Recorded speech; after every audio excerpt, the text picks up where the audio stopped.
Alors les constantes. Un peu de température, mais il est prêt maintenant. Un adolescent est diagnostiqué avec une tumeur maligne à l'œil droit. Le médecin traitant lui pose un choix cruel. Pour sauver sa vie, il faut retirer complètement l'œil malade. Il ne lui reste que quelques heures de vision claire et il cache 3 vœux qu'il n'ose pas exprimer. Quand Brown et Morgan perçoivent le tourment du garçon, ils choisissent sans hésiter de l'accompagner pour réaliser ses souhaits. Le premier nœud dans son cœur, c'est d'échanger un dernier regard avec la fille qu'il garde secrètement dans son cœur depuis longtemps. Morgan ne cesse de le pousser à affronter sa peur, le forçant à faire face à ses sentiments cachés depuis des années. Alors va le lui dire. Mais vous êtes dingue! Je lui ai dit exactement la même chose tout à l'heure. T'as qu'à lui dire que tu trouves que c'est la plus belle fille que tu aies vue de ta vie et qu'avant de devenir aveugle, tu voulais voir son visage une dernière fois. Le garçon rassemble tout son courage et avance vers la fille. Mais à quelques pas d'elle, son complexe d'infériorité brise instantanément toute sa détermination. Il est tiraillé entre 2 tourments, endurer l'humiliation cuisante d'un rejet ou vivre le reste de sa vie avec des regrets. Le deuxième souhait, c'est de faire une virée en voiture en toute liberté. Chaque paysage sur le chemin lui déchire les nerfs. Il sait que c'est la dernière fois qu'il voit le monde clairement. Mais quand on évoque le troisième vœu, le garçon devient nerveux et n'arrive pas à le dire. Son désir secret, c'est de voir de ses propres yeux le corps d'une femme. Morgan ne supporte pas de le voir entrer dans les ténèbres avec ce regret éternel et l'emmène devant un magasin pour adultes. Non, Demain, il sera aveugle. C'est sa toute dernière chance de voir une femme nue. vous êtes une femme. À mon avis, sous vos vêtements, vous êtes nue. Oui, mais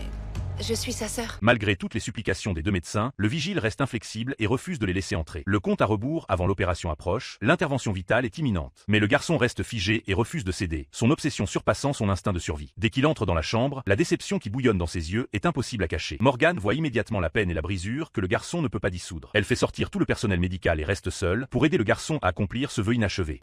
Je croyais que vous aviez déjà... La ferme.